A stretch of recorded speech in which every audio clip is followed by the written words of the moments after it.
오늘은 하나님의 자녀다움이라는 제목으로 말씀을 전하려고 합니다. 과연 하나님의 자녀답다라는 것은 뭘까요? 하나님의 자녀답다. 과연 무엇을 이야기할까? 오늘 본문을 통해서 한번 찾아보도록 하겠습니다. 오늘 본문은 예수님이 세례 요한에게 세례를 받으시는 장면과 또 그 세례를 받은 직후에 일어난 사건을 소개하고 있습니다. 먼저 여러분이 한 가지 참고하셔야 할 것이 있습니다. 그것은 뭐냐면 성경은 연대기 순으로 나열되지 않았다라는 것을 여러분이 먼저 참고하셨으면 좋겠습니다. 연대기라는 말은요, 시간의 순서대로 라는 뜻인 거예요. 이것을 여러분에게 두 가지로 이야기를 드리려고 합니다. 첫째는 창세기, 출애굽기, 레위기, 민수기, 신명기, 여호수아로부터 해서 요한계시록에 이르기까지 총 성경은 몇 권입니까? 66권입니다. 그런데 이 66권을 나열하는 방식은 결코 연대기 순이 아니라는 겁니다.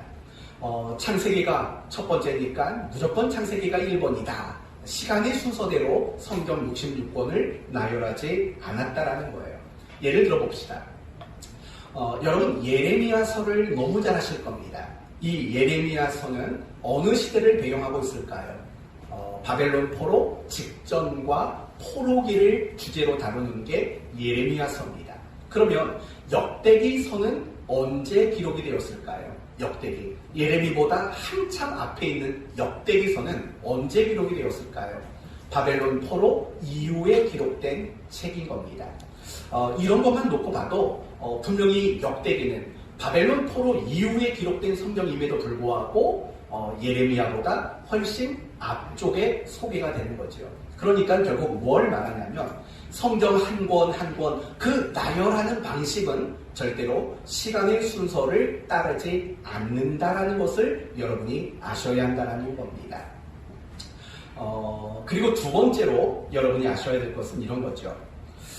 성경 한 권 한 권의 나열도 시간의 순서가 아니듯 성경 그 각 권의 내용도 시간의 순서를 무조건 따라가지는 않는다라는 겁니다. 예를 들면 창세기 1장 1절에서 2장 3절까지의 주된 내용은 뭐냐면 하나님이 6일 동안 세상을 창조하셨다라는 이야기입니다. 그리고 6일간 세상을 창조한 이후에 하나님이 안식하셨다라는 이야기가 소개됩니다. 그리고 이 1장 1절에서 2장 3절까지에는 인간 창조가 포함되어 있습니다. 그런데 창세기 2장 4절부터 또다시 등장하는 이야기가 뭐냐면 하나님이 흙으로 인간을 만드시고 아담이라 하시고 하와라 하셨다라는 내용이 그 뒤에 이어지게 됩니다. 만약에 성경이 시간의 순서를 따라 기록이 되었다라고 생각한다면 이런 말이 되는 겁니다. 하나님이 창세기 1장에서 이름이 소개되지 않은 어떤 사람을 창조하신 것이고 그 후에 안식하셨고 2장 4절로 넘어가서 비로소 또 아담이라는 사람과 하와라는 사람을 하나님이 또다시 만드셨다라고 밖에는 이해가 될 수 없는 겁니다. 그러니까 결국 아담과 하와는 어떤 사람이 만들어졌고 창조되었고 안식일이 지나고 나서 또다시 만들어진 사람으로 밖에는 우리에게 이해가 되지 않도록 만든다는 겁니다. 그러나 그렇지 않습니다. 창세기 1장에서 하나님이 형상을 따라 만드신 바로 그 사람은 누구였겠습니까? 그게 바로 아담이고 그게 바로 하와였던 겁니다.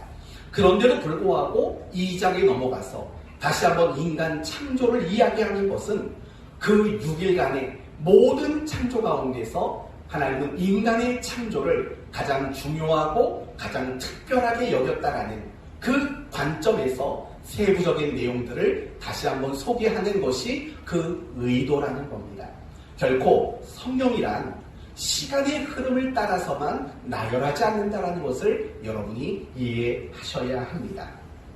제가 이런 이야기를 꺼내는 이유는 뭐냐면 오늘 본문이 그렇기 때문인 겁니다. 여러분 우리가 지난주에 살펴봤던 내용이 뭐죠? 세례 요한이 헤롯 안티파스의 죄악을 책망했고 그 결과 세례 요한은 어떻게 되었습니까? 감옥에 갇혔고 감옥에 갇혀 있다가 결국에는 참수형을 당해 죽임을 당한 겁니다. 그러면 더 이상 세례 요한의 사역이 기록되어서는 안 됩니다. 그러나 오늘 본문을 보면은 21절을 보십시오. 백성이 다 세례를 받을세 예수도 세례를 받으시고 지금 백성과 예수가 세례를 받았다고 말합니다. 그러면 누구에게 세례를 받았을까요?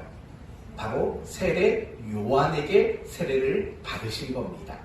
분명히 세례 요한에게 세례 받은 게 맞습니다. 그거는 마태복음 3장이나 마가복음 1장의 이 평행 본문을 보면 더 정확하게 나오고 있습니다.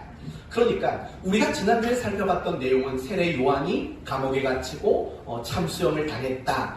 그걸 살펴봤는데 그 다음 본문은 그가 백성들과 예수님에게 세례를 베푸셨다. 이런 이야기가 나오는 것을 본다면 분명히 성경은 시간의 흐름을 따라 나열하고 있는 것은 아니라는 것을 우리는 이해할 수 있다는 겁니다. 그렇다면 왜 성경은 어떤 사건들을 시간의 흐름에 따라 나열하지 않는 이유가 뭘까요? 그것은 무엇인가를 더 강조하기 위함이라는 겁니다. 아까 창세기 2장 4절 이후에 인간 창조가 한 번 더 등장하는 이유, 시간을 역행해서 시간을 거슬러 올라가서 인간 창조를 다시 말하는 것은 모든 창조 중에 인간의 창조가 가장 중요하고 의미 있는 사건이라는 것을 강조하기 위함이라고 말했듯이 오늘 본문도 지난 시간에 죽은 건 아니지만 지난 본문에 이미 감옥에 갇혔다가 죽었던 세례 요한이 다시 등장해서 세례를 주는 이런 사건을 행하는 것은 뭔가 중요한 메시지를 강조하기 위함이라는 겁니다. 그렇다면 여기서부터 오늘 본문이 시작이 되는 겁니다. 시간의 흐름을 거스르면서까지도 하나님이 세례 요한의 무엇인가를 강조하고자 했다면 그게 뭘까라는 부분을 이제 생각해 보도록 합시다. 그것은 이런 겁니다. 세례 요한은 자신이 누구인가를 알고 있었고 자신에게 맡겨진 책임이 무엇인가도 알고 있었으며 결국에는 자신에게 맡겨진 그 책임을 자신에게 주어진 그 사명을 그는 완성했다, 성취했다라는 것을 강조하기 위한 의도가 이 속에 담겨져 있는 겁니다.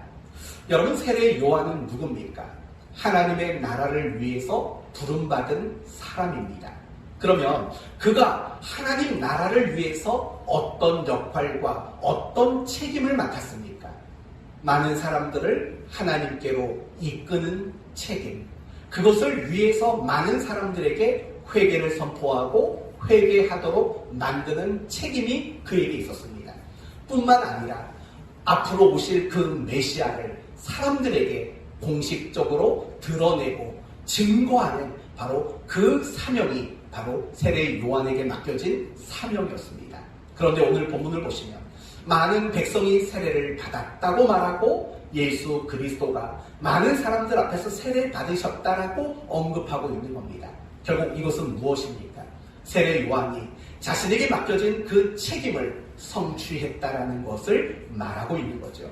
어떤 면에서 세례 요한이 감옥에 갇혔고 죽임을 당했다, 그것만 놓고 본다면 어쩌면 사람들은 마음에 의구심을 가질 겁니다. 하나님이 세례 요한을 부른 이유가 뭔가? 과연 그는 그 사람이 할 역할과 책임은 다 했을까라는 생각이 들 수밖에 없는 거죠. 그러나 오늘 본문을 통해서 다시 한번 세례 요한은 자신이 누구이며 자신에게 맡겨진 책임이 무엇인가를 알았으며 그 책임을 끝까지 완성하고 성취한 사람이다 라는 것을 강조하는 의도로 이 시간의 순서를 바꾸어서 이 본문을 기록하고 있다는 겁니다. 계속해서 22절을 보시면 예수께서 세례 요한에게 세례를 받으신 직후에 일어난 일을 소개합니다. 두 가지 일이 일어났어요. 22절을 보면 첫째는 성령이 비둘기 같은 형체로 그 위에 강림하는 사건이 첫 번째 사건이었습니다.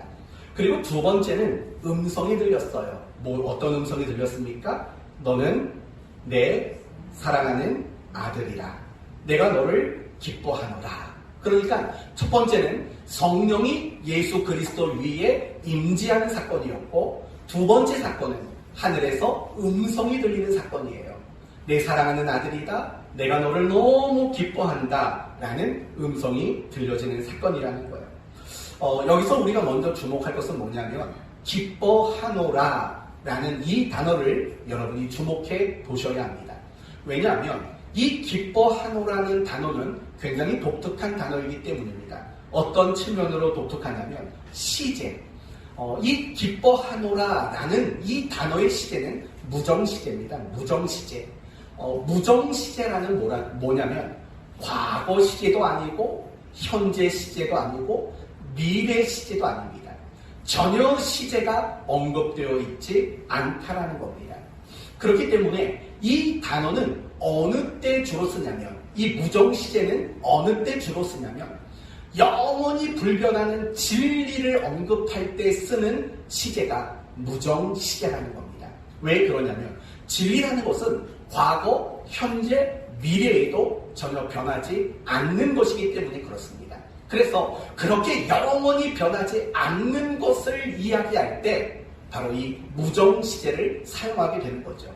그런데 예수님을 향해서 내가 너를 기뻐하노라 라고 말하는 것은 어떤 의미가 있냐면 아주 예전부터, 언젠지 모르는 그 과거부터 현재 그리고 미래에도 너는 나의 기쁨이다 라는 그런 의미가 있기 때문에 이 단어는 굉장히 중요한 겁니다.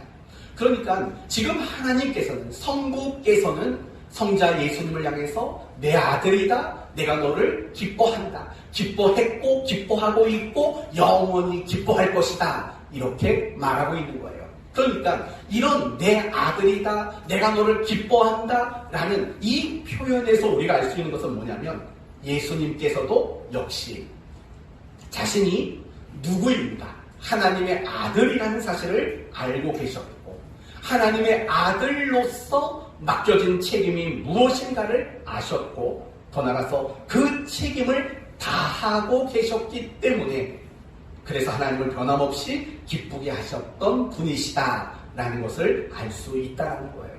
그러니까 오늘 본문의 세례 요한이나 예수 그리스도나 모두 공통적인 내용이 있는 거예요. 어떤 내용이냐면 자신이 누구인가를 알았다라는 점과 자신에게 맡겨진 그 책임을 성취하고 완성하시는 분이라는 그 공통점이 등장하고 있다는 거죠.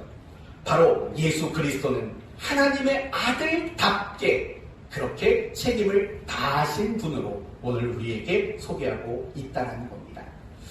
여러분에게 조금 더 쉬운 이야기를 해보도록 합시다. 예수님을 믿습니까? 왜 이렇죠? 그냥 예수님을 믿습니까 하면 되는데 왜 믿습니다라는 말에는 액센트가 들어가는지 몰라요. 예수님을 믿습니까? 해도 되잖아요. 근데 꼭 예수님을 믿습니까? 이렇게 말하는 이유가 뭔지 모르겠어요. 여하튼 예수님을 여러분은 믿으십니까? 그러면 오랜만에 한번 물어봅시다. 너무 쉬운 거니까 예수님을 믿는다는 건 뭐죠? 몇 주 동안 특정인을 향해 질문을 하지 않았지만 네, 생각 좀 해보겠습니다. 예수님을 믿는다는 건 뭘까요? 예수님을 믿는다. 뭐죠? 탄생부터 부활까지 네. 하나님을 믿어서 네. 그걸 난감하죠? 이게 표현들이 다. 네. 이 신앙생활이 그래서 어려운 거예요. 예수님을 믿는다는 건 뭘까요? 예수님을 믿는다. 지목하겠습니다. 우리 내용이 예수님을 믿는다라는 건 뭐죠? 네?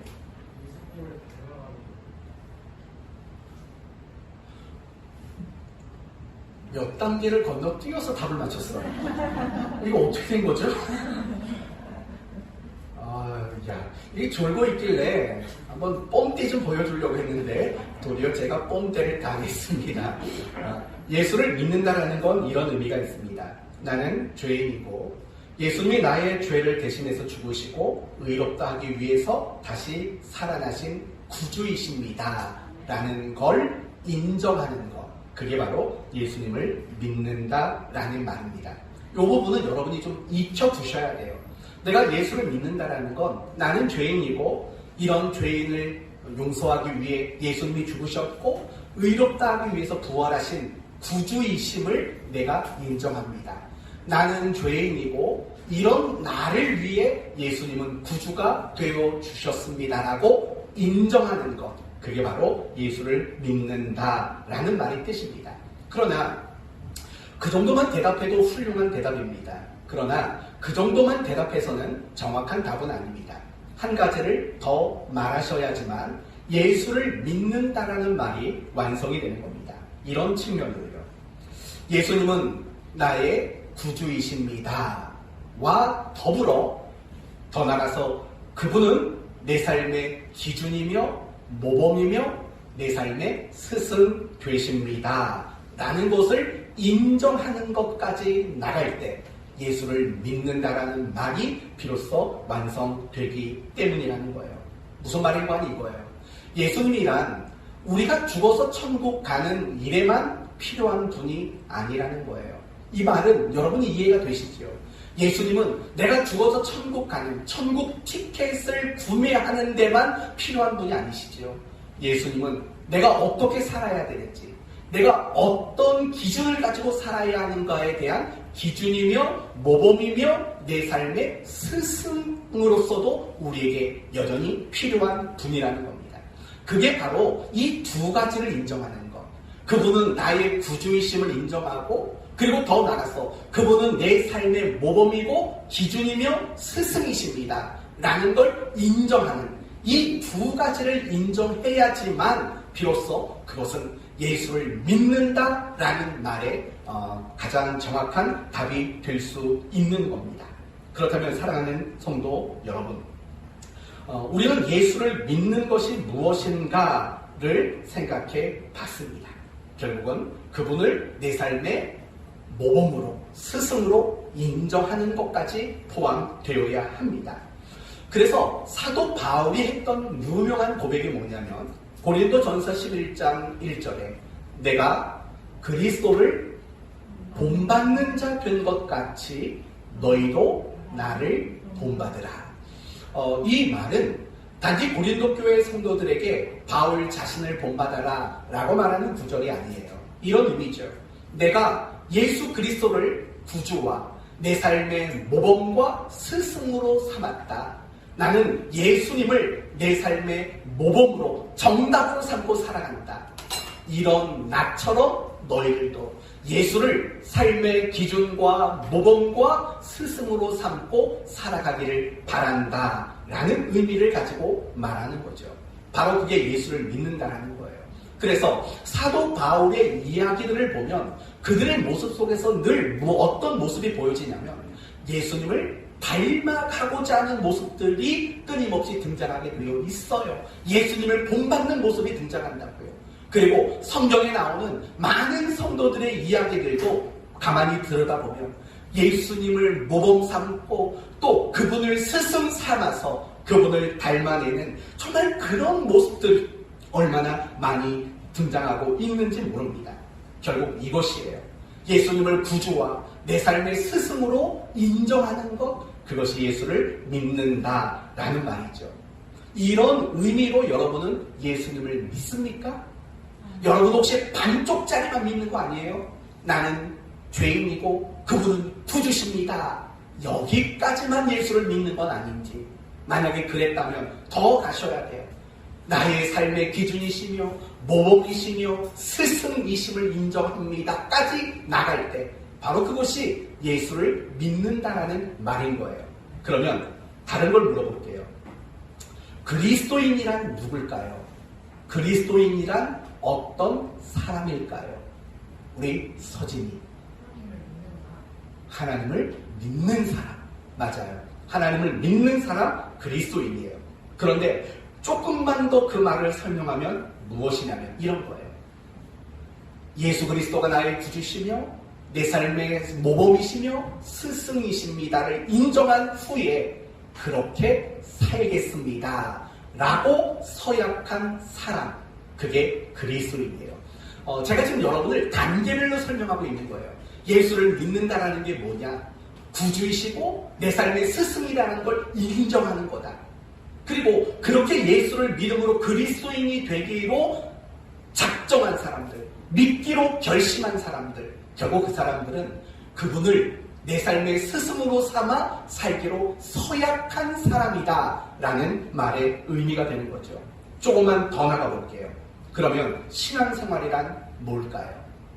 과연 신앙생활이란 뭘까요? 우리 승국이 신앙생활이란 예수님을 닮아가는 예수님을 닮아가는 삶. 네, 맞아요. 아까 내용이 했던 말이 이제 나와야 될 이야기인데 아까 먼저 나와버렸어요. 여러분, 신앙생활이란 결국 이제 이렇게 정리가 되는 거죠. 그분이 구주이시며 내 삶의 스승임을 인정하는 것. 그래서 내가 그리스도인이 되어서 그렇게 살기로 서약하는 것. 그리고 나서 신앙생활이란 무엇이냐면 내가 서약한 대로 내가 그분을 내 삶의 스승으로 인정하고 그래서 그분을 기준 삼고 내가 그분을 닮아가는 것을 노력하는 것. 내가 그분의 모습처럼 내가 살아내는 것. 그것이 바로 신앙생활이라는 거예요. 우리는 보통 신앙생활을 교회 가는 것, 예배를 드리는 것, 성경을 읽는 것, 기도하는 것, 봉사하는 것으로 이야기합니다. 굉장히 중요한 거예요. 그런 것들은. 그러나 그건 중요하지만 본질은 아니에요. 그리고 본질을 위해 가는 방법과 과정일 수는 있지만 그것 자체가 목적이 될 수는 없는 것들이에요. 신앙의 본질, 신앙생활의 목적은 결국 예배나 말씀이나 기도나 봉사나 뭐 이런 것들을 방법과 과정 삼아서 예수님을 닮아내는 것, 예수님처럼 살아가는 것, 그분의 인격처럼 내 인격을 바꾸고 그분의 성품처럼 내 성품을 바꾸는 것, 그런 과정, 그게 결국은 신앙생활이다 이렇게 말할 수 있는 거예요. 우리가 보통 생각하는 것과 많이 달라요. 우리는 신앙생활이라는 것을 교회 다니는 것, 예배 드리는 것을 목적으로, 그게 전부인 것으로 우리는 이해를 한다고요. 그렇지 않아요. 우리의 신앙생활의 가장 궁극적인 목적은, 도착해야 할 장소는 바로 예수님을 닮아내는 것. 그것이 바로 우리 신앙생활의 궁극적인 목적이고 본질이라는 것을 우리는 잊지 말아야 합니다. 이제 이 부분들이 정리가 되었을 거라고 생각해요. 내가 예수를 믿는 게 뭐냐? 나의 구주시며 내 삶의 스승이심을 인정하는 거다. 그러면 내가 그리스도인이 된 것은 무엇이냐? 그렇게 살기로 내가 서약한 거다. 그러면 신앙생활은 뭐냐? 내가 서약한 대로 끊임없이 그 그리스도를 닮아내는 것, 그분처럼 살아가는 것, 그것을 위해 힘쓰고 노력하는 것, 그게 바로 신앙생활이다. 이렇게 정리가 되었으리라 생각합니다. 이제 종합적으로 생각해 보세요. 여러분은 지금 예수를 잘 믿고 있습니까? 여러분은 지금 그리스도인이 맞습니까?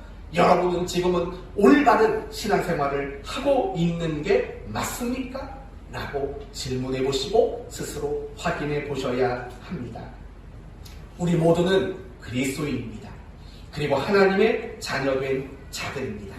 더 정확히 말하면 여러분은 하나님의 아들들입니다. 여러분은 하나님의 딸들입니다. 그리고 예수님을 내 삶의 모범과 스승으로 삼고 닮아가야 할 사람들인 겁니다. 예수님의 무엇을 닮아가시겠습니까? 뭘 닮아가면 좋을까요? 바로 오늘 본문에 나오는 거죠. 내가 너를 뭐하노라? 기뻐하노라. 내가 너를 기뻐하노라. 즉 주님께서 그 하나님을 기뻐하셨던 그 모습을 우리는 닮아가는 것이 목적이어야 합니다. 사랑하는 성도 여러분, 우리는 하나님을 기쁘시게 하는 것이 인생의 목적이라는 거 알고 계시지요? 내가 살아가는 이유가 하나님을 기쁘시게 하기 위함이라는 것을 기억하시고 그걸 소원 삼고 살아가는 여러분 모두가 되시길 바랍니다. 이제 다음으로 넘어가 봅시다. 우리가 첫 번째 생각한 것은 이런 것들입니다. 세례 요한과 예수 그리스도. 그들은 자신이 누구인가를 알았으며 자신에게 맡겨진 책임을 다함으로 하나님을 기쁘시게 하는 삶을 살았다는 겁니다. 그래서 우리도 내가 하나님의 자녀로서 하나님을 기쁘시게 하는 삶을 살아가야 한다라는 여기까지 온 겁니다. 그러면 이제 다음 단계는 뭐냐면 어떻게 하면 하나님을 기쁘시게 할 수 있는가라는 자리로 넘어가 봐야 합니다. 그 답은 찾기가 쉬운 거예요. 예수님이 내 삶의 모범이고 스승이신데 그분의 모습을 보면 하나님을 기쁘시게 하는 그 삶의 내용이 확인될 수 있는 겁니다. 오늘 본문을 보면 우리가 정말 이해가 되지 않는 내용이 나와요. 어쩌면 우리를 너무 당황스럽도록 만드는 내용이 오늘 21절과 22절 속에 등장하고 있어요. 그게 뭘까요? 이해가 되지 않는 내용. 뭐가 있어요, 여러분? 예수님이 세례를 받았다라는 것. 그건 사실은 이해하기 어려운 내용이에요. 왜 그럴까요? 예수님이 세례 받으시는 게 왜 이해가 안 되죠? 왜 당황스럽죠? 이유는 하나죠. 예수님에게는 무엇이 없기 때문일까요? 죄가 없기 때문에 그렇다라는 거죠. 예수님은 죄가 없는 분이에요. 우리와 똑같은 인간이지만 예수님은 죄가 없는 분이셔요. 어떻게 예수님은 죄가 없을 수 있나요? 우리의 출생의 방법인 생육법의 방법으로 이 땅에 오지 않으셨기 때문에 그래요. 여러분, 생육법이란 뭐예요? 정자와 난자가 만나는 거예요. 또는 XX와 XY 염색체가 만나는 것. 그게 바로 인간의 생육법의 원칙인 거죠. 그러나 예수님은 인간의 생육법으로 이 땅에 오지 않으셨어요. 그러면 어떻게 오셨습니까? 거룩의 영이신 성령으로 잉태되셔서 인간의 몸으로 이 땅에 오신 거예요. 그래서 그분에게는 원죄가 없어요. 그분은 어떤 죄도 없는 분이시라는 거예요. 그렇다면 여러분, 세례가 뭔가를 생각해봐요. 세례가 뭐죠? 씻어내다라는 거예요. 그럼 무엇을 씻어내는 상징적인 표현일까요? 죄를 씻어내는 상징적인 표현이 바로 세례라는 거예요. 그렇기 때문에 예수님은 이 세례를 받으셔야 할 이유가 없고 세례를 받으실 필요가 없는 분이신 거죠. 그러신데도 불구하고 오늘 본문을 보면 예수님은 세례를 받으셨다라고 말을 하고 있어요. 이해가 되지 않는 거죠. 그래서 마태복음 3장 13절 오늘 본문과 동일한 내용의 본문을 보면 세례 요한이 예수님이 내게 세례를 베풀라 라고 말했을 때 거절하는 장면이 나와요. 거절했어요. 요한이 말려 이르되 내가 당신에게 세례를 받아야 할 터인데 당신이 내게로 오시나이까? 그럴 수 없습니다. 내가 어떻게 당신에게 세례를 베풉니까? 그럴 수 없습니다. 라고 거절을 합니다. 알고 있었던 거예요. 세례 요한은 예수님이 죄가 없는 분이라는 것을 알고 계셨다는 거예요. 그런데도 불구하고 예수님은 아니다. 내게 세례를 베풀어라. 라고 그렇게 말씀하신 거죠. 그렇다면 세례 요한이 그렇게 거절했음에도 불구하고 예수님이 세례를 받으신 이유는 뭘까요? 한 가지 이유는 이미 드러났어요. 죄를 씻기 위해 세례 받은 것은 분명히 아니에요. 왜냐하면 애당초 예수님은 죄가 없는 분이기 때문에, 그렇기 때문에 세례를 받는 목적은 절대로 죄를 씻음받기 위해서 받은 것은 분명히 아닌 거예요. 그렇다면 왜 받으셨을까요? 마태복음 3장으로 한번 넘어가 보시겠어요? 마태복음 3장 15절을 찾아보세요. 마태복음 3장 15절 함께 읽어봅시다. 시작.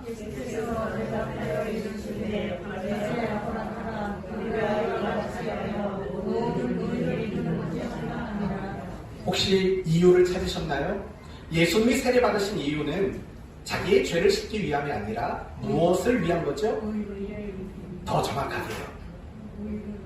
정확하게요. 모든 의를, 그쵸? 모든 의를 이루기 위함이다. 이렇게 말씀하고 있는 거예요. 바로 이게 답이에요. 죄가 없는 분이 굳이 죄 씻음을 상징하는 세례를 받으신 이유는 모든 의를 이루기 위함이다 라는 거예요. 사실 이 의라는 말은 굉장히 자주 쓰지만 사실은 굉장히 어려운 말이에요. 만약에 여러분에게 이 모든 의가 뭡니까? 라고 물어본다면 사실은 대답하기가 난해하실 수도 있어요. 제가 대신 여러분에게 설명을 해드릴게요. 모든 의란 결국 이것을 말하는 거예요.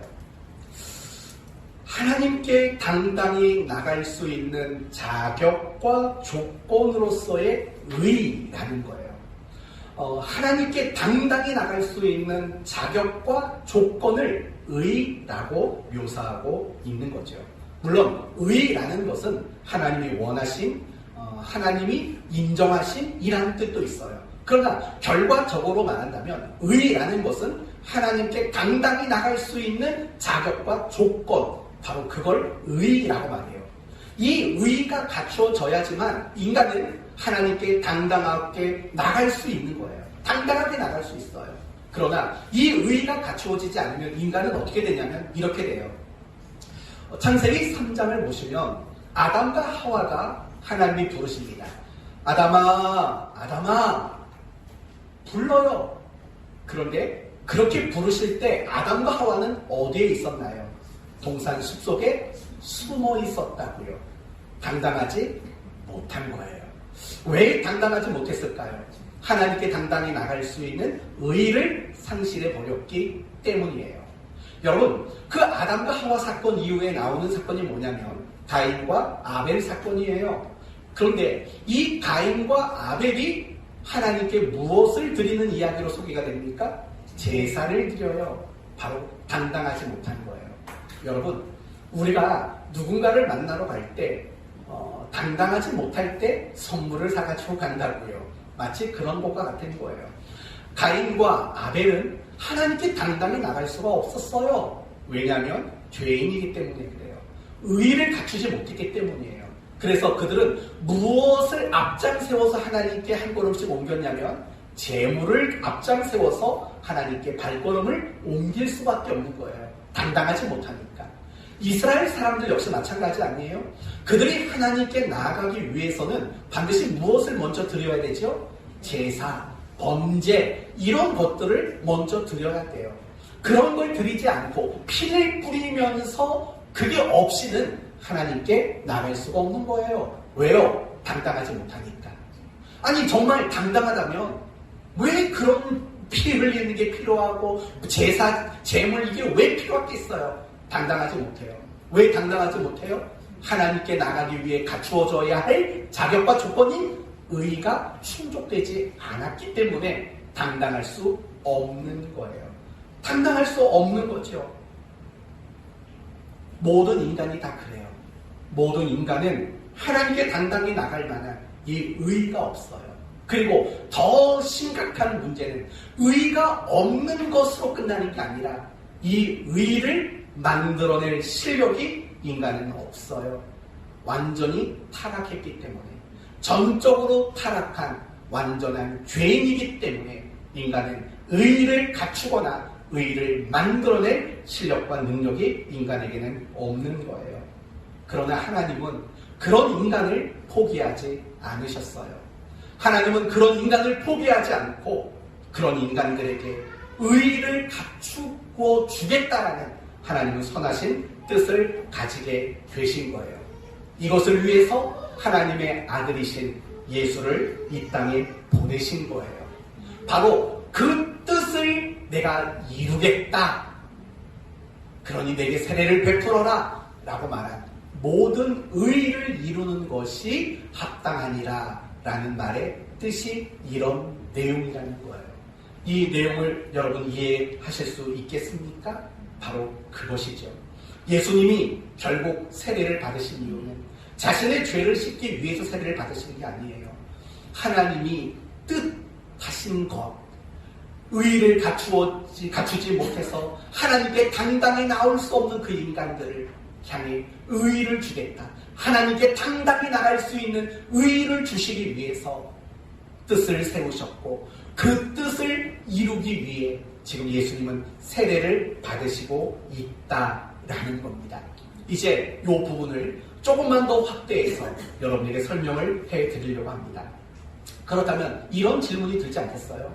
아니, 예수님이 세례 받으시는 장면과 하나님의 뜻, 인간에게 의를 주시고자 하는 하나님의 뜻이 성취되는 그것과 도대체 무슨 상관이 있는가라는 생각이 드실 거예요.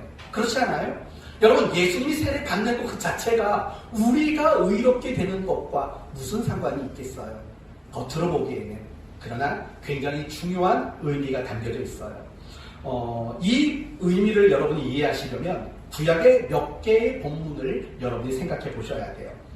집에 가서 찾아보시면 돼요.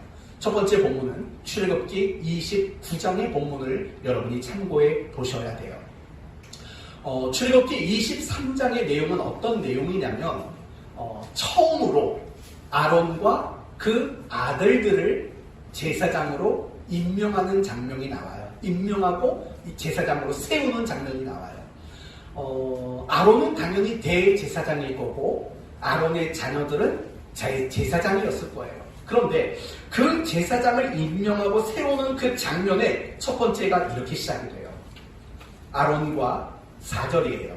29장 4절을 보시면 아론과 그의 아들들을 회막문으로 데려다가 물로 씻기고, 이게 첫 번째 과정이에요. 그들을 제사장 또는 대제사장으로 임명하는 첫 과정은 그들을 무엇으로 씻어요? 물로 씻고, 그리고 옷을 입히고 나서 관유를 가져다가 머리에 붓대요. 관유는 뭘까요? 기름이에요. 기름으로 머리에 바르래요. 여러분, 구약 성경을 보면 세 가지 직분에는 기름을 바르게 돼 있어요. 첫째는 뭐죠? 제사장. 두 번째, 왕. 세 번째, 선지자.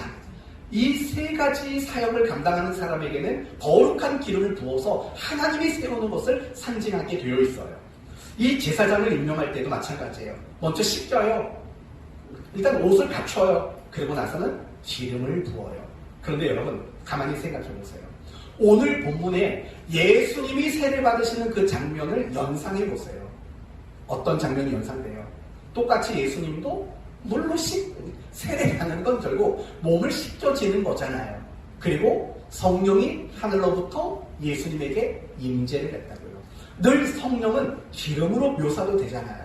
결국 예수님은 이 세례받는 사건을 통해서 무엇임을 밝히시는 거냐면 바로 대제사장, 영원한 대제사장으로서의 그 사역이 이제는 시작이 된다라는 의미로 이 세례가 보여주고 있다라는 거예요.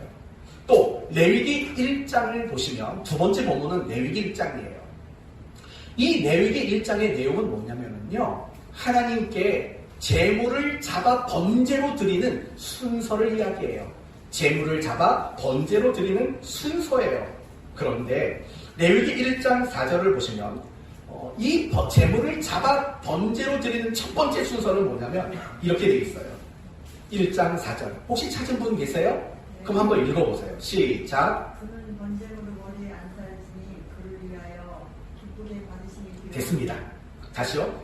그는 번제물의 머리에 안수할지니. 어떤 사람이 제물을 갖고 왔어요. 양을 갖고 왔어요. 그러면 그 사람이 제사를 드리기 전에 먼저 할 일은 뭐냐면 번제물에 뭘 하래요? 안수를 하래요. 안수가 뭐예요? 손을 얹는 거를 말해요. 그런데 중요한 건 뭐냐면 이 제물의 머리에 손을 얹는 사람이 누굴까요? 제물을 가지고 온 사람일까요? 제사장일까요? 아니요. 그 사람이에요. 제물을 가지고 온 그는이라고 말하는 거예요. 그쵸? 4절에 그는 번제물 머리에 안수할지니 라고 이야기해요. 자기가 가지고 온 제물에 머리에 손을 얹는 거예요. 그 이유는 뭐냐면 나를 그 제물과 동일시하는 거예요. 내 죄를 그 짐승에게 전가시키는 행위인 거예요. 그 안수라는 것 자체가 그런 거예요. 여러분, 그러고 나서 그 사람이 스스로가 제물을 죽여요. 그리고 그 제물을 제사장들이 받아가지고 번제로 드리는 내용이 이 레위기 1장 4절 이하에 나오는 이야기들이라고요. 깊은 내용까지 이해할 필요는 없고요. 한번 생각해봐요. 안수를 하네요. 오늘 본문과 연관을 지어보세요. 예수님은 세례 요한에게 세례를 받았어요. 몸에 손을 댔을까요? 안 댔을까요? 당연히 세례 요한은 예수님의 몸에 손을 댈 수밖에 없는 거예요. 뭘까요? 세례 요한은 죄인의 대표자로서 자신이 모든 죄, 인류의 모든 죄를 예수 그리스도에게 전가하고 있는 거예요. 그러니까 예수님이 세례받았던 이 사건은 예수님이 영원하신 대제사장이라는 관점도 있지만 또 반대로는 예수님이 인류의 죄를 완전히 사하시기 위한 뭘까요? 제물로서의 관점도 이 세례 사건 속에는 담겨져 있다는 거예요. 그러니까 나중에 그래서 세례 요한이 뭐라고 말했냐면 예수님을 보면서 세상 죄를 지고 가는 하나님의 뭐다? 어린 양이로다 라고 이야기하고 있는 거예요. 예수님이 세례를 받으신 그 사건, 영원한 대제사장으로서 임명받는 사건이며 영원한 제물로서 인간의 죄가 전가되는 사건이 바로 이 세례받는 사건인 거죠. 그런 관점에서 본다면 인간에게 스스로 의의를 갖출 수 없는 인간에게 의의를 주시겠다라는 하나님의 뜻, 그것을 예수님이 지금 성취하고 있다라는 말이 충분히 이해가 될 수 있다라는 거죠. 어쩌면 여러분 가운데 이런 생각하실 분이 있을지 몰라요. 목사님, 아니 예수님 세례받는 그 장면 하나 가지고 뭐 구약성경 갖다가 대제사장 임명받는 거다, 예수님이 제물이 되시는 거다, 억지 같지 않습니까? 이런 생각이 드실지 몰라요. 만약에 그런 생각을 하셨다면 제가 설명을 못한 것 뿐이에요. 하지만 분명해요. 예수님이 영원한 대제사장이시며 영원하고 완벽한 제물이 되시는 사건이라는 건 분명하다고요. 왜냐하면 구약의 모든 제사와 제사의식과 모든 제물은 다 누구를 예표하기 때문이에요? 예수 그리스도를 예표하기 때문이에요. 그리고 이 모든 것들을 가장 잘 정리하고 설명하고 있는 성경이 바로 히브리서예요. 오늘 집에 돌아가셨어요. 오늘 여러분이 들었던 이 이야기를 히브리서를 읽으면서 되새겨보세요. 이해가 되실 거예요. 특히 히브리서 10장을 보면 이런 말이 나와요. 한번 여러분 찾아보시겠어요? 히브리서 10장 12절, 히브리서 10장 12절 시작.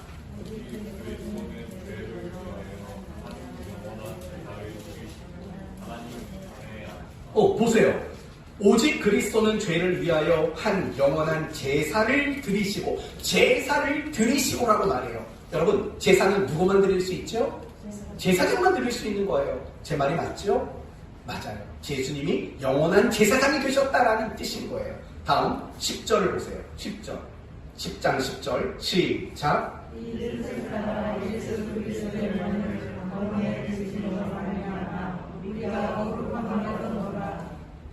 뭘 드렸대요? 그리스도의 몸을 단번이라는 것은요, 한 번만을 말하는 거예요. 한 번만. 무슨 말인지 아시겠죠? 자신의 몸을 제물로 드렸다, 이렇게 분명히 이야기하고 있는 거예요. 예수님이 하나님의 뜻, 인간에게 의의를 갖추도록 하겠다라는 그 뜻을 이루시는 그 출발점, 그 사건이 바로 세례를 받으시는 사건이라는 거죠. 그리고 그것을 성취하는 사건은 바로 예수님의 십자가 사건이라는 겁니다. 이 뜻을 이루시는 그 예수님을 내가 기뻐하노라 라고 말씀하고 있는 거예요. 그러니까 결국 여러분, 예수 그리스도께서 하나님을 기쁘시게 했던 그 중심에는 무엇이 있는 거예요? 하나님의 뜻이 있다는 거예요. 하나님의 그 뜻이 목적이었고, 그 뜻을 이루기 위해서 대제사장이 되셨고, 그 뜻을 위해서 영원한 제물이 되신 거예요. 하나님의 뜻을 따라가고 하나님의 뜻을 이루시는 그 모습이 하나님을 기쁘시게 하는 모습이었다는 거예요. 사랑하는 성도 여러분, 우리는 예수님을 닮아가야 돼요. 어떤 예수님을 닮아가요? 하나님을 기쁘시게 하신 예수님을 닮아가야 돼요. 그러면 우리가 그 하나님을 기쁘게 하는 가장 중요한 방법은 무엇이겠어요? 하나님의 뜻이죠. 하나님의 뜻을 묻고 하나님의 뜻을 알고 하나님의 뜻에 대한 갈망을 가지고 용기를 내서 하나님의 뜻을 이루어 나가는 것. 이게 바로 하나님의 자녀다움이라는 거예요. 하나님의 자녀란 예배만 드리는 거 아니에요. 하나님의 자녀다움이란 말씀과 기도만 보는 게 아니에요. 하나님의 자녀다움이란 하나님의 뜻을 갈망하고 하나님의 뜻을 이루기 위해 몸부림치는 사람, 그 사람이 하나님 자녀다운 사람이라는 거예요. 그게 세례 요한의 모습에서, 그게 예수 그리스도의 모습에서 그렇게 증거되어지고 있다는 거예요. 사랑하는 성도 여러분, 여러분이 이 세상을 살아갈 때 뭐가 제일 중요하세요? 혹시 돈이 제일 중요하세요? 그러면 안 돼요. 돈 중요하지요. 하지만 적어도 내가 하나님의 아들이고 내가 하나님의 딸이라면, 하나님의 자녀라면 나에게 있어서 가장 중요한 것은 하나님의 뜻이 되어야 돼요. 매 순간순간마다 하나님의 뜻이 무엇인가를 여러분은 정말 고민하셔야 돼요. 그리고 여러분에게 하나님의 뜻이 밝히 보여지거든 그 뜻을 향해 용기를 내서 여러분은 발걸음을 옮겨 가셔야 돼요. 가라 하면 가고 멈추라 하면 멈출 수 있는, 하나님의 뜻에 따라 앉기도 하고 일어서기도 하고 가기도 하고 머물기도 할 줄 아는 이 사람이 바로 하나님의 자녀다움인 거예요. 이는 내 사랑하는 아들이요 내 기뻐하는 자로다. 이 말의 근거는 예수님이 세례를 받으신 직후에 나온 이야기라는 걸 기억하셔야 돼요. 하나님의 뜻을 위해 묵묵히 영원한 제물이 되시고 묵묵히 대제사장으로서 그 직무를 감당해 나가는 것. 바로 그런 뜻을 따라 살아가는 그 모습 속에 내 아들답구나, 내가 너무 기쁘다, 이 음성이 들려졌다라는 겁니다. 사랑하는 성도 여러분, 여러분이 하나님의 자녀라는 건 눈꼽만큼도 의심하지 않습니다. 여러분은 모두가 하나님의 자녀입니다. 그러나 우리 스스로에게 반문해 봐야 될 질문이 있겠죠. 나는 하나님의 자녀다운가? 나는 하나님을 정말 기쁘게 하는 그 삶을 나는 살아가고 있는가? 스스로 반문하고 또 물어봐야 할 우리인 거죠. 하나님의 자녀라는 건 다른 게 아니에요. 하나님께 그저 울고 때만 쓰는 게 하나님 자녀가 아니에요. 하나님 자녀라면 그 하나님께 울고 떼쓸 수도 있어요. 그러나 하나님의 자녀다면, 성숙해졌다면 하나님의 뜻을 물으셔야죠. 그리고 하나님의 뜻을 따라 살아가는 용기 있는 결단이 있으셔야죠. 하나님의 뜻을 묻지 않는데 어떻게 하나님의 자녀답겠습니까? 하나님의 뜻을 묻지 않는데 어떻게 하나님을 기쁘시게 하는 이 삶을 살아낼 수 있겠습니까? 우리 모두는 하나님의 자녀답게 하나님의 뜻을 물으며 그 뜻을 따라 살아가야 합니다. 그런 우리에게 필요한 한 가지가 있습니다. 오늘 본문을 보시면 예수님이 세례를 받으신 것과 하늘에서 성령이 임하고 하나님의 음성이 들려지는 이 사건 속에 딱 중간에 아주 중요한 하나의 모습이 등장합니다. 그게 무엇이 것 같습니까? 기도하실 때에. 여러분, 예수님이 세례 받으신 사건은 마태복음 3장, 마가복음 1장, 오늘 누가복음 3장, 요한복음 1장 이렇게 4복음서에 예수님이 세례 받으신 장면이 모두 기록되어 있어요. 그러나 오늘 누가복음 3장이 가장 두드러진 특징으로 강조하는 것은 예수님이 기도하셨다는 내용이에요. 다르게 말하면 마태복음, 마가복음, 요한복음에는 예수님이 세례 받으시는 그 장면 속에서 기도가 등장하지 않아요. 기도를 안 했다라는 게 아니에요. 마태의 관점에서는 기도를 놓은 거죠.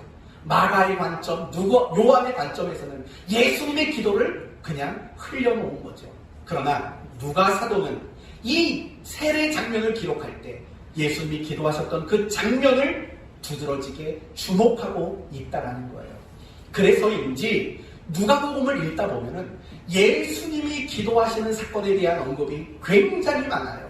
특히 예수님의 겟세마네 동산의 기도를 묘사할 때는 예수님이 힘쓰고 애써 간절히 기도하니 땀이 피방울처럼 되었다라는 예수님이 기도하는 예수님의 그 땀방울까지 기록을 할 정도로 예수님의 기도의 장면에 굉장히 의미를 부여하고 있는 거예요.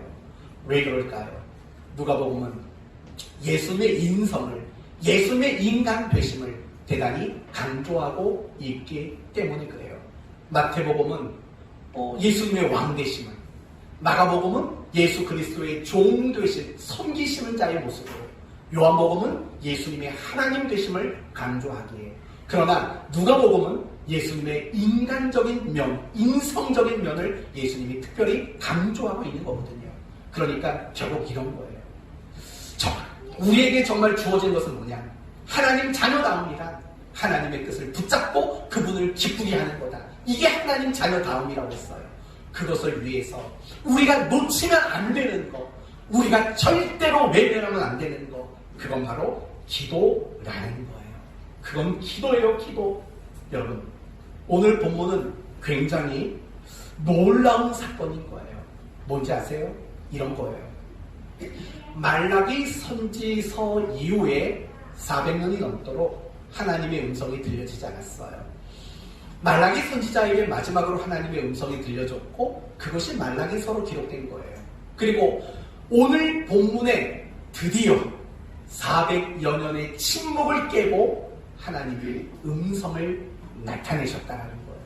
그 중간에 바로 주님의 기도가 있었다는 거예요. 여러분, 또 재밌는 게 뭐냐면 출애굽기 2장도 비슷한 내용이 나와요. 출애굽기 2장을 보시면 요셉이 죽고 요셉을 알던 왕이 세워졌어요. 그때부터 이스라엘 사람들은 학대와 압제를 당하게 돼요. 막 노동판에서 막 공사 짓고 일하는 일들을 한다고 해요. 너무 힘드니까 그들이 하나님께 부르짖어요. 이렇게 말해요. 하나님이 그들의 고통을 들으시고 하나님이 아브라함과 이삭과 야곱에게 세운 그 언약을 기억하사 하나님이 이스라엘 자손을 돌보셨고 하나님이 그들을 기억하셨더라. 그들이 부르짖고 기도했을 때, 비로소 400년이 되었을 때 하나님은 그들에게 언약을 기억하고 그 언약을 시행하게 되셨다라는 말이에요. 이렇듯이 기도는요, 하나님의 뜻을 이루어가는 가장 중요한 원동력이에요. 다르게 말할게요. 우리가 하나님 자녀답게 살 수 있는 그 힘의 근원과 원천은 어디에서 나오냐? 기도에서 나온다는 거예요. 여러분이 성경을 많이 아는 데서 하나님 자녀다움의 능력이 나오질 않아요. 그렇죠? 우리가 하나님 말씀 몰라서 순종 못하나요? 아니에요. 우리는 하나님의 말씀을 너무 잘 알아요. 그런데 순종을 못해요. 왜냐하면 내가 알고 있는 말씀, 내가 알고 있는 하나님의 뜻, 그것을 이루어갈, 따라갈 힘과 능력이 내 안에 없는 거예요. 그걸 얻을 수 있는 방법은 뭘까요? 바로 기도 밖에는 없는 거예요. 사랑하는 성도 여러분, 예수님의 이 기도하셨던 모습들을 여러분은 기억하셔야 돼요. 예수님은 대제사장으로 임명받고 제물로서 씻겨지는 것, 그것으로 끝내지 않았어요. 내가 그것을 위해서 예수님은 기도하셨다라는 걸 잊지 말아야 하는 거예요. 여러분은 기도하십니까? 별로 기도하지 않는 것 같아요. 그래도 기도한다고 가정하고 묻습니다. 여러분은 무엇을 위해서 기도하십니까? 내가 하고 싶은 것? 내가 이루고 싶은 것? 내가 원하는 것? 물론 가능합니다. 우리는 얼마든지 내가 원하는 것을 기도할 수 있어요. 그러나 여러분, 잊지 마세요. 만약에 여러분이 그런 것만 기도한다면 정상적이지 못한 기도예요.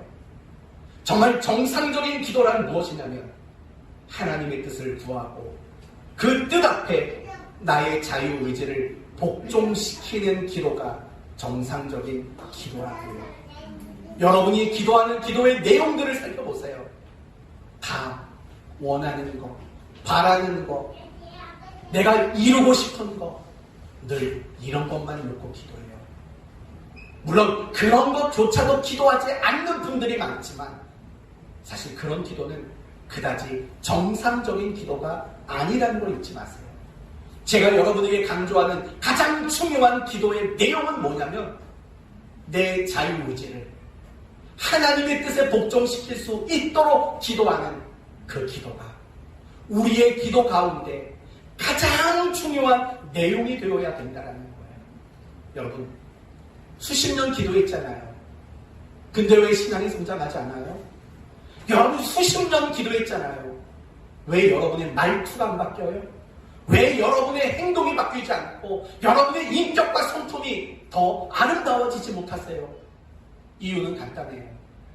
여러분의 자유의지를 하나님께 복종시키는 기도를 하지 않는 거예요. 늘 원하는 거, 바라는 거, 구하기를 원하는 거, 그런 것들만 구하는 정상적이지 못한 기도만 하고 있기 때문이라는 거예요. 정상적인 기도를 하셨으면 좋겠어요.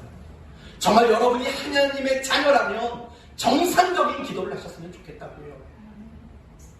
제발 나를 쳐서 복종시키는 걸 놓고 그렇게 기도하세요. 여러분 원하는 거 기도 안 하셔도 괜찮아요. 제가 새벽마다 할게요. 그냥 여러분은요 정말 기도할 시간이 없으면 나를 좀 복종시키는, 내 자유의지를 하나님께 복종시키는 그걸 놓고만이라도 기도하세요. 그 기도를 안 하는 거예요. 그러니까 하나님 자녀답지가 못해요. 도무지 하나님이 우리를 보면서 내가 너를 기뻐하노라가 안 나와요.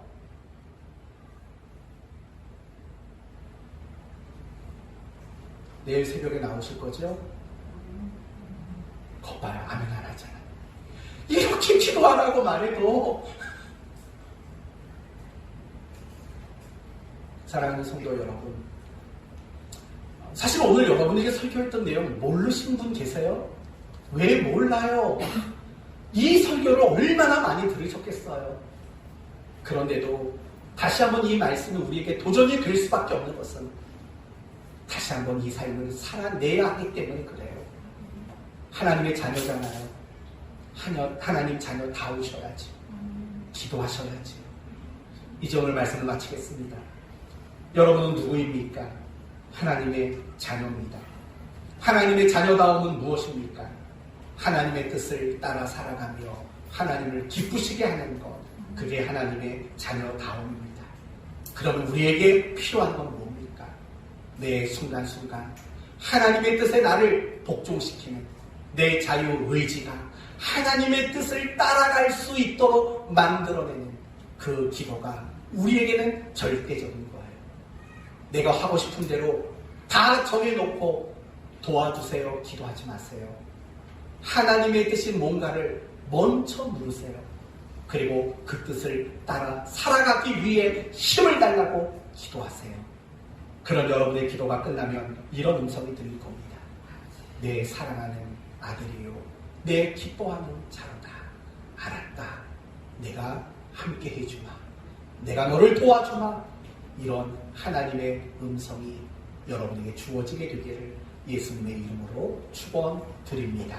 아멘. 기도합시다. 하나님 감사합니다. 예수님을 향해 내 사랑하는 자요, 내 기뻐하는 자라고 말씀하셨습니다. 그 예수님은 우리의 구주시며 내 삶의 스승이십니다. 우리는 날마다 그 예수님을 닮아가야 합니다. 특별히 하나님의 뜻을 붙잡고 그 뜻을 이루기 위해 기도하신 그 모습을 닮아가기를 원합니다. 우리는 기도라는 것을 내가 원하고 바라는 것을 이루기 위한 것으로만 쓰는 비정상적인 모습일 때가 많습니다.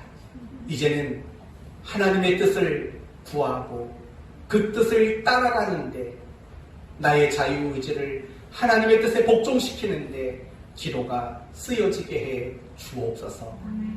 그래서 우리 모두가 하나님의 뜻을 따라 살아가는 하나님의 자녀다움을 만들어내게 하시고, 그런 우리를 향해서 내 사랑하는 자요, 내 기뻐하는 자로다라는 마음의 음성을 듣는 우리 복된 성도들 되게 해 주옵소서. 예수님의 이름으로 기도 올리옵나이다. 아멘.